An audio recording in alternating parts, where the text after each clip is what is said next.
Hello my dear students, welcome to your master chem channel. कैसे हैं प्यारे बच्चों? Very good.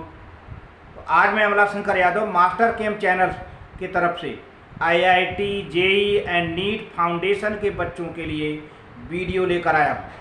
आज के वीडियो में प्यारे बच्चों राउट्स लॉ का ही डिस्कशन होगा। इसके पहले वीडियो में हमने राउट्स लॉ का डिस्कशन किया था, यानी राउट्स लॉ का कैसा डिस्कशन था? Routes law of solution containing non volatile solute, इसका हमने डिस्कशन किया था।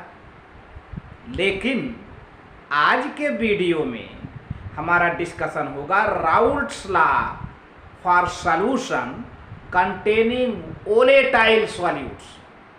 ध्यान दीजिए, यहाँ पर बहुत सोचने की बात है। ये राउल्ट ने दो ला दिया। पहला ला दिया the solution containing non volatile solute, उसका हमारा डिस्कशन हो चुका है। लेकिन आज के डिस्कशन में Raoult's law for solution containing volatile solute. तो प्यारे बच्चों, Raoult's law of solution containing volatile liquids volatile solute is the special case of Henry law. हम हेनरी लॉ से भी कनेक्ट कराएंगे। ये बहुत बढ़िया है वोलेटाइल सॉल्यूट के लिए। और इनके कांस्टेंट जो हैं, हेनरी का कांस्टेंट है KH, राउल्ट का कांस्टेंट है P0, है ना, ऑफ द सॉल्यूट जो है। तो दोनों में वोलेटाइल की बात की जा रही है। तो आइए देखिए कहाँ सिमिलरिटी है, इस पर हम डिस्कशन करेंगे। और इसी से रिलेटेड और डिसिमिलरिटी का भी डिस्कशन हम अगले वीडियो में करेंगे। और क्योंकि आज का वीडियो आपका बहुत ही इम्पॉर्टेंट वीडियो है, और आज के वीडियो में हमारा लास्ट में जो क्वेश्चंस हैं वो आईआईटी, जेई और नीट में आए हुए हैं प्यारे बच्चों। इसलिए क्वेश्चन और लॉ से आप बिल्कुल अवेयर रहिए, क्योंकि ये बहुत ऊंची चीज़ है। यही छोटी छोटी चीज़ें आपसे मिस हो जाती हैं, जिससे आप क्वेश्चन छोड़ के चले आते हैं। तो मैं चाहता हूं कि छोटी छोटी चीज़ों से ही आपकी बहुत बड़ी तैयारी होती है प्यारे बच्चों। राउल्ट्स लॉ, हेनरी लॉ क्या है? देखिए, आप सिर्फ इतना जानते हो ऊपर ऊपर कि राउल्ट्स लॉ तो Raoult's law.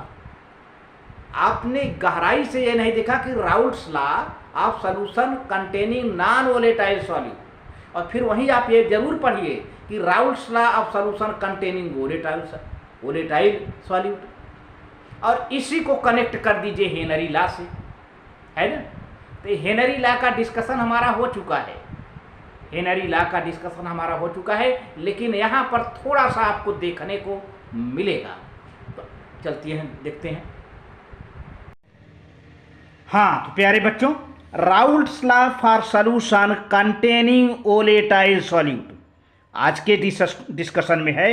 Raoult's law for solution containing volatile solutes. प्यारे बच्चों, यहाँ पर मैं रिमाइंड कराना चाहूँगा कि इसके पहले के वीडियो में I have discussed about Raoult's law for solution containing non volatile solute, but today I am going to discuss about Raoult's law for solution containing volatile solutes। आज का डिस्कशन हमारा होगा Raoult's law for solution containing volatile solute. प्यारे बच्चों, तो देखिए, when the solute is also volatile, जब solute volatile हो, वोलेटाइल सॉलिड या लिक्विड हो, ये सॉल्यूट चाहे वोलेटाइल सॉलिड हो या लिक्विड हो, यहाँ गैस की बात नहीं आ रही, ध्यान दीजिए। यह वोलेटाइल सॉल्यूट चाहे सॉलिड हो चाहे लिक्विड हो, the vapour phase will consist of the vapours of both components. तो प्यारे बच्चों, जब वेपर बनेगा तो दोनों का बनेगा, सॉल्यूट का और सॉल्वेंट का वेपर बनेगा। तो Raoult's has also studied the vapour pressure of a number of binary solutions. Binary means solute और सॉल्वेंट, दो कंपोनेंट हो, of the volatile liquids. Raoult's law for such binary solution में be stated as it is a special case of Henry law. क्या है प्यारे बच्चों? पहले तो लॉ इनका देखिए क्या है, इन्वर्टेड कामा में इनका जो रूल है। एट ए गिवन टेम्परेचर, मतलब टेम्परेचर गिवन हो, एक फिक्स टेम्परेचर हो, टेम्परेचर चेंज न हो। जब जो भी प्रोसेस हो रहा हो तो उस प्रोसेस पर टेम्परेचर फिक्स हो। At a given temperature for a solution of volatile liquids the partial pressure of the each component माने सॉल्यूट और solvent, the partial pressure of each component of solution is equal to the product of vapor pressure of pure component and its mole fraction in the solution. Mole fraction in the solution, not out the solution. solution के अंदर जो volatile solute है या solvent है, solution के अंदर जो उसका मोल फ्रैक्शन है उसके और उसके वेपर प्रेशर के प्रोडक्ट के इक्वल होता है पार्शियल प्रेशर। देखिए अब हमें ये भी इसको दिखाते हैं डेराइव करके।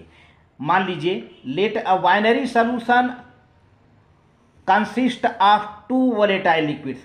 हम मान लेते हैं कोई एक बाइनरी सॉल्यूशन है जिसमें दो वोलेटाइल लिक्विड हैं, दो volatile liquid component A component B है ना।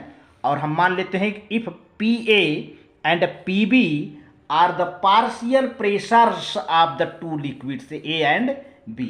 हम मान लेते हैं कि Pa और Pb ये दोनों कंपोनेंट A और B के पार्शियल प्रेशर हैं, and Xa and Xb are their mole fractions in the solutions। Xa और Xb दोनों के मोल फ्रैक्शन सॉल्यूशन में, सॉल्यूशन के अंदर जो दोनों का मोल फ्रैक्शन है Xa और Xb है। Then according to Raoult's law, तब राउल्ट के लॉ के हिसाब से क्या होता है प्यारे बच्चों, P A is equal to P not A into X है।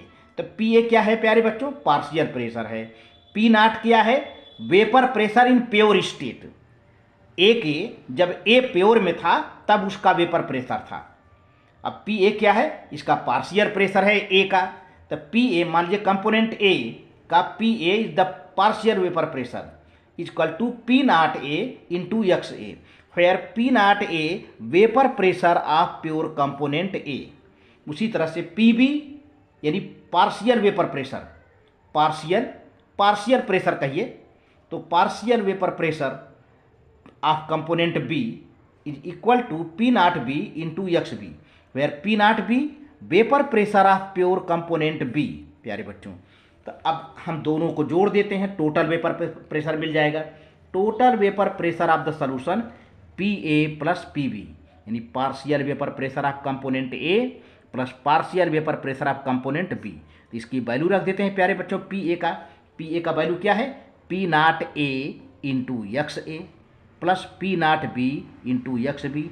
एक्स बी कंपोनेंट ए और बी के mole fraction in the solution है। ध्यान दीजिए इन द सॉल्यूशन, आप लोग कभी कभी न्यूमेरिकल में out the solution mole fraction use कर लेते हो। यहाँ पर जो मोल फ्रैक्शन है वो सॉल्यूशन के अंदर का है, सॉल्यूशन के भीतर का है। The vapour pressure of the volatile components solvent और solute is directly proportional to the mole fraction of that component in the solution. तो देखा जाए तो ये वेपर प्रेशर, जो वेपर प्रेशर है वह मोल फ्रैक्शन के डायरेक्टली प्रोपोर्शनल है, यानी P A is directly proportional to X A या P B is directly proportional to X B. ये है प्यारे बच्चों वेपर प्रेशर। ठीक है, अब आगे देखते हैं। अब Raoult's law as a special case of Henry law connect कर देते हैं। हेनरी ने क्या कहा था, if the gas is the solute and the liquid is solvent. ध्यान दीजिए यहाँ पे गैस को सॉल्यूट माना राउल्ट ने। If the gas is solute and liquid is solvent then according to Henry's law, Henry ने if gas is solute and liquid is solvent then according to Henry law the partial pressure of volatile component gas A is directly proportional to the mole fraction of that component any gas in the solution। Henry के हिसाब से solute कैसा है, gas, gas में है, और liquid क्या है, सॉल्वेंट है। सॉल्वेंट लिक्विड है, सॉल्यूट क्या है, गैस है। तो अब ये हेनरी का लॉ राउल्ट के लॉ का एक स्पेशल केस बन जाता है। तो मान लीजिए गैस ए है, गैस ए है, सॉल्यूट का काम कर रहा है, और उस गैस ए का मोल फ्रैक्शन जो सॉल्यूशन के भीतर है यक्स ए है। तो हम क्या करते हैं कि ये vapour pressure, then the directly, आप देखिए volatile component gas A is directly partial vapour pressure of the volatile component of gas is directly proportional to the mole fraction of that component any gas in the solution. तो Pa directly proportional to X A, यानी Pa is equal to proportionality हटा देते हैं KH into X ए।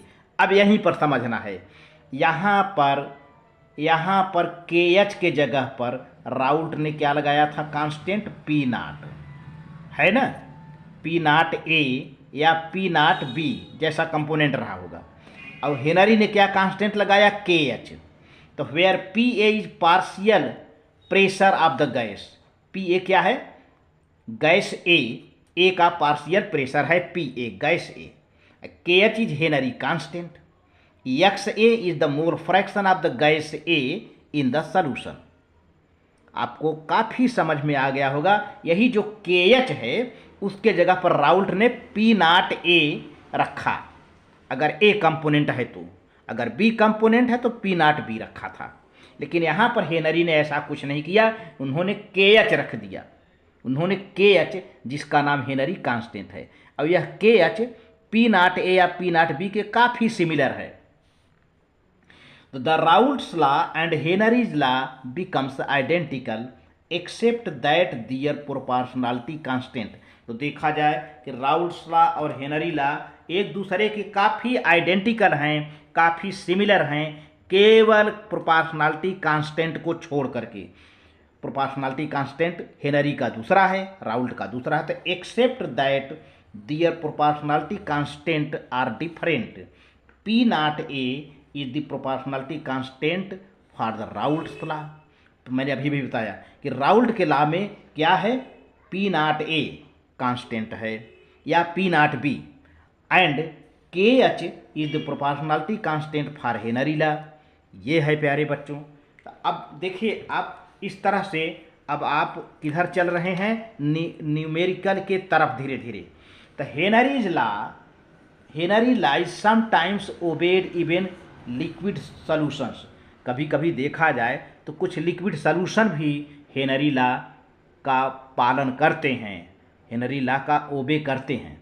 Further, अच्छा, Henry law में प्यारे बच्चों solute को गैसियस लिया गया है, सॉल्यूट को ज़्यादातर देखा जाए तो further it is observed that if the solute obeys Henry law, ऐसा सॉल्यूट जो कि हेनरी लॉ का ओबे करता है, the solvent obeys Raoult's law, the components behave so more ideally if the solution is dilute.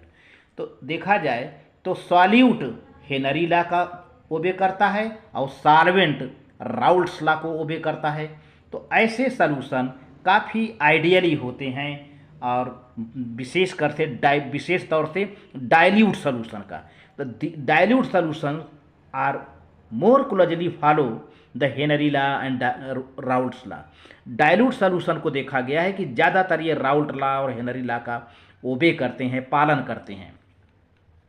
अब क्वेश्चन देखा जाए प्यारे बच्चों, if Raoult's law is obeyed the vapour pressure of the solvent in solution is directly proportional to, अगर Raoult law वो किसी solvent के vapour pressure को ओबे कर रही है किसी सॉल्यूशन में, तो क्या होगा, the vapour pressure of the solvent in the solution is directly proportional to, किसका है, पहले तो ध्यान दीजिए, वेपर प्रेशर ऑफ सॉल्वेंट किस है ना, ये वेपर प्रेशर ऑफ सॉल्वेंट, तो जिसका वेपर प्रेशर होगा उसी का मोल फ्रैक्शन होगा प्यारे बच्चों, सीधी सी बात है। तो यहाँ पर आपको 4 ऑप्शन दिया है, क्वेश्चन में किया है if Raoult's law is obeyed the vapour pressure of the solvent, यानी सॉल्वेंट के वेपर प्रेशर को ओबे करता है इन द सॉल्यूशन, तब क्या होगा, the vapour pressure of solvent is directly proportional to the mole fraction of solvent, the mole fraction of solute, the mole fraction of the solute and solvent, the volume of the solution. तो प्यारे बच्चों इसमें आपका क्या होगा, पहला सही है ए सही है, the mole fraction of solvent, क्योंकि वेपर प्रेशर किसका है, सॉल्वेंट का है ना। तो vapour pressure of solvent will be directly proportional to the mole fraction of the solvent. अगर वेपर प्रेशर ऑफ सॉल्यूट होगा तब directly proportional to the mole fraction of the solute. जिसका वेपर प्रेशर होगा उसी के मोल फ्रैक्शन के directly proportional होगा प्यारे बच्चों। यहाँ पर ये है। अब ज़्यादातर बच्चे सॉल्यूट पढ़ते हैं तो यहाँ पर बाइनरी सॉल्यूशन की बात है, जिसका वेपर प्रेशर होगा, क्योंकि ये ओलेटाइल सॉल्यूट की बात हो रही है। आप पहले रूल को छोड़ दीजिए कि solution containing non volatile solute. Non volatile solute में क्या होगा, नॉन वोलेटाइल सॉल्यूट में दूसरी बात हुई, मोल फ्रैक्शन ऑफ सॉल्यूट होता था ना, mole fraction of lowering in vapour pressure. Lowering in vapour pressure is directly proportional या डायरेक्टली इक्वल टू, प्रोपोर्शनल नहीं, lowering in vapour pressure, relative lowering in vapour pressure was equal to mole fraction of solute. उसको बच्चे यहाँ use कर लेते हैं। यहाँ पर ऐसा सॉल्यूशन है जिसका सॉल्यूट वोलेटाइल है, सॉल्वेंट भी वोलेटाइल है, तो यहाँ पर जो है vapour pressure of the solvent will be directly proportional to the mole fraction of the solvent. जबकि वेपर प्रेशर ऑफ सॉल्वेंट है तो मोल फ्रैक्शन ऑफ सॉल्वेंट भी होगा। तो आपका आंसर क्या होगा, A, the vapour pressure of solvent is directly proportional to the mole fraction of the solvent. Very good. ये है। अगला क्वेश्चन है प्यारे बच्चों, an aqueous solution of methanol in water has vapour pressure. Methanol को पानी में मिला दिया गया है। मेथेनॉल को खूब ध्यान से समझें, पानी में मिलाकर एक्वस सॉल्यूशन बन गया, क्योंकि मेथेनॉल एक लोअर अल्कोहल है तो ये पानी में आसानी से मिल जाता है हाइड्रोजन बॉन्डिंग बना करके, है ना। तो कहा गया है कि an aqueous solution of methanol in water has vapour pressure equal to that of water, यानी वाटर के वेपर प्रेशर के इक्वल इसका वेपर प्रेशर होगा, या equal to that of methanol, या more than that of water.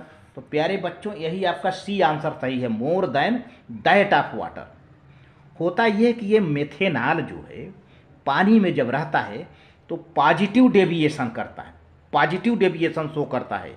इसे आपको याद रखना होगा, क्योंकि पॉजिटिव डेविएशन कह दिया तो बहुत कुछ कह दिया। देखिए मैं एक्सप्लेन करता हूँ।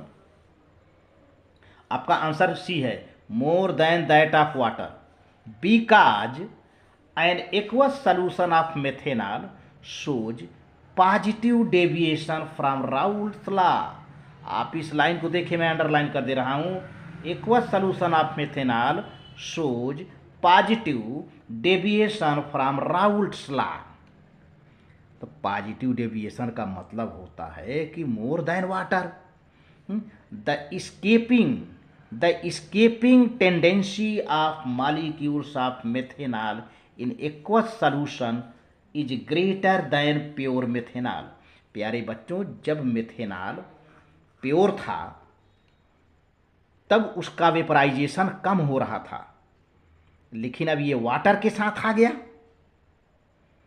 तो इसका वेपराइजेशन ज़्यादा होने लगा। The escaping tendency of molecules of methanol in the aqueous solution is greater than pure methanol। ध्यान दीजिए इस लाइन को, the escaping tendency of molecules of methanol in aqueous solution is greater than pure methanol। ये क्यों? Due to positive deviation, क्योंकि water का भी vaporisation हो रहा होगा, मेथेनॉल का भी। Hence the vapour pressure in aqueous solution is more than that of water। for positive deviation मैंने बताया था, delta H mixing is positive, delta V volume mixing positive, total of vapour pressure is greater than, ये देखिए X A into P nought A plus X B into P nought B ज़्यादा रहेगा, यानी उनका खुद वेपर प्रेशर क्या होगा, greater होगा, ग्रेटर होगा, ग्रेटर होगा ड्यू टू पॉजिटिव डेविएशन। तो इस तरह से प्यारे बच्चों, वीडियो अच्छा लगे तो लाइक करके सब्सक्राइब कर देना, शेयर करना। Thank you very much.